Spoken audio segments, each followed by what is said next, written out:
Hello everyone, मैं मोनिका चौधरी स्वागत करती हूँ आपका। ठीक है, यहाँ पर हम 10th क्लास की प्रिपरेशन करा रहे हैं जिसमें हमारे चैप्टर है कंट्रोल एंड कोऑर्डिनेशन, जिसमें सब टॉपिक है हमारा बेटा जी ग्लैंड। ठीक है, ग्लैंड की स्टार्टिंग हम कल कर चुके थे, जिसमें हमने पढ़ा था कि ग्लैंड्स की कितने टाइप की ग्लैंड होती हैं, उनसे कौन कौन से हार्मोन्स रिलीज होते हैं। ठीक है, आज हम वन बाय वन उन्हीं ग्लैंड को ना एक्सप्लेन करेंगे, जिसमें सबसे पहली ग्लैंड हमारी आती है पिट्यूटरी ग्लैंड। ठीक है, देखिए पिट्यूटरी ग्लैंड का जो साइज है वो मटर के दाने की जैसा है, पी साइज है। ठीक है, सबसे एंडोक्राइन ग्लैंड के अंदर ना बेटा जी सबसे छोटी जो ग्लैंड है ना वो यही पिट्यूटरी ग्लैंड है। सबसे पहले तो आप पिट्यूटरी ग्लैंड की पोजीशन देख लीजिए बेटा, ये हमारा माइंड है। ठीक है, यहाँ पर ये जो ब्लू कलर का हमने बनाया है ये क्या है बेटा, ये है हाइपोथैलेमस। ठीक है, इसी के नीचे इस तरीके से जुड़ी हुई होती है, देखो इसी के नीचे इस तरीके से जुड़ी हुई होती है हमारी पिट्यूटरी ग्लैंड। ठीक है, और इसी के हाइपोथैलेमस के पास, ठीक है, पिट्यूटरी ग्लैंड से जस्ट पीछे की तरफ क्या होती है बेटा, पिनियल ग्लैंड होती है। लेकिन यहाँ पर हम एक्सप्लेन कर रहे हैं पिट्यूटरी ग्लैंड। ठीक है, तो सबसे स्मॉलेस्ट है एंडोक्राइन ग्लैंड की, सबसे स्मॉलेस्ट ग्लैंड है, मटर के दाने की जैसी होती है बच्चा। लोकेशन अभी बताया, cranial cavity and connecting with ah hypothalamus in the brain, अभी हमने समझाया आपको। ठीक है, अब देखो इसके फंक्शन क्या है। तो ये एक तो हमारी बॉडी को क्या करती है, बॉडी के फंक्शन को कंट्रोल करती है। ठीक है बच्चा, और रोल प्ले करती है किस किस में, हमारे ग्रोथ में, मेटाबॉलिज्म में, सेक्सुअल मेंस्ट्रुएशन में, रिप्रोडक्शन में, ब्लड प्रेशर में, और ऐसे बहुत सारे काम हैं जिनमें ये हेल्प करती है। ठीक है, अब जैसे पिट्यूटरी ग्लैंड की इस तरीके से शेप होगी, बहुत छोटी सी होती है, ये तो मैंने थोड़ा बड़ा करके दिखाया है। इसमें दो तरीके से होगी ये बच्चा बेटा जी, इस तरीके से होती है। ठीक है, पिट्यूटरी ग्लैंड हमारी ऐसी।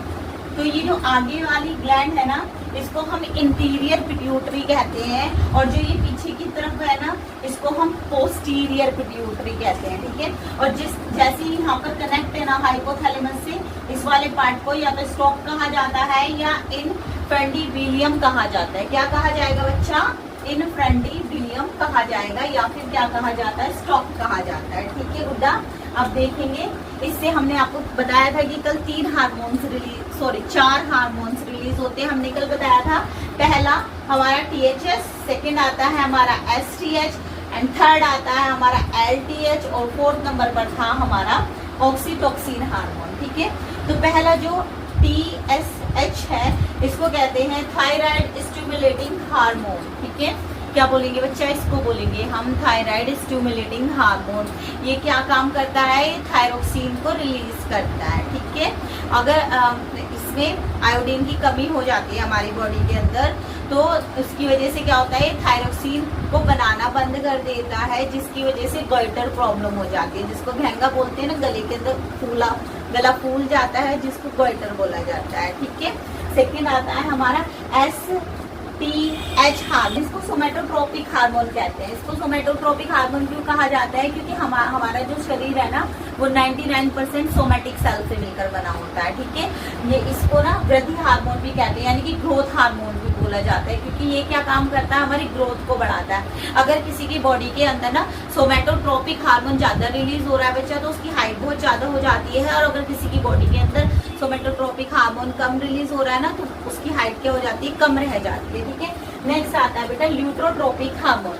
अब ल्यूट्रोट्रोपिक हार्मोन क्या करता है बच्चा, मिल्क का फॉर्मेशन करता है। ठीक है, इसके अंदर ना प्रोलैक्टिन हार्मोन जो रिलीज होगा वो क्या करता है, मिल्क का फॉर्मेशन करता है। जैसे ये हमारी मिल्क, ये फीमेल की ब्रेस्ट की क्या होती है, मेमोरी ग्लैंड होती है। ठीक है, मेमोरी ग्लैंड के अंदर बच्चा क्या बनता है, मेमोरी ग्लैंड के अंदर मिल्क का फॉर्मेशन होएगा यहाँ पर। ठीक है, और लेकिन इसको रिलीज कौन कराता है, जब बच्चा दूध पीने आता है तो इसको रिलीज कौन कराता है बेटा, ऑक्सीटोसिन हार्मोन रिलीज कराता है। इसलिए इसको क्या बोला जाता है बच्चा, लव हार्मोन बोला जाता है, क्योंकि जब बच्चा भूखा होता है उसी समय माँ के ब्रेस्ट से क्या होता है बच्चा, दूध आता है। इसलिए कहा जाता है कि माँ को ना क्या होना चाहिए, एकांत में बैठकर अपने बच्चे को दूध पिलाना चाहिए, क्योंकि और वो भी योग मुद्रा में बैठकर दूध पिलाना चाहिए, क्योंकि जब हमारा माइंड एकदम कंसंट्रेट होता है ना, कंसंट्रेट होता है तो क्या होता है, हाइपोथैलेमस किसको, पिट्यूटरी ग्लैंड को ऑर्डर देता है, पिट्यूटरी ग्लैंड पिट्यूटरी ग्लैंड, ठीक है,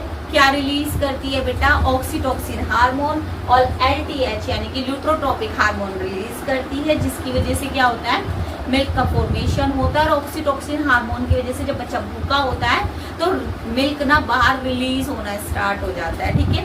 इसको हम बर्थ हार्मोन भी कहते हैं, इसको हम इंजेक्टिंग हार्मोन्स भी कहते हैं। इसको ऑक्सीटोसिन हार्मोन को क्यों कहते हैं, क्योंकि जब लेबर पेन होता है ना बेटा जी, तो ये क्या काम करता है, ये कॉन्ट्रैक्शन, यूट्रस के अंदर कॉन्ट्रैक्शन का काम करता है, जिसकी वजह से क्या होता है, बेबी पुश होकर बाहर आ जाता है, ठीक है।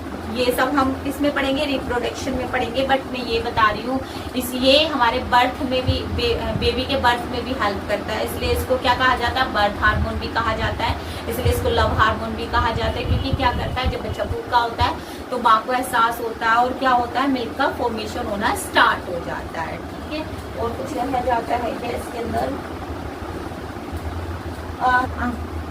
आई थिंक सारा कंप्लीट हो चुका है। आई होप आपको समझ आया होगा। ये शायद बताना भूल गई मैं कि जो हमारी पिट्यूटरी ग्लैंड है उसको मास्टर ग्लैंड भी कहा जाता है।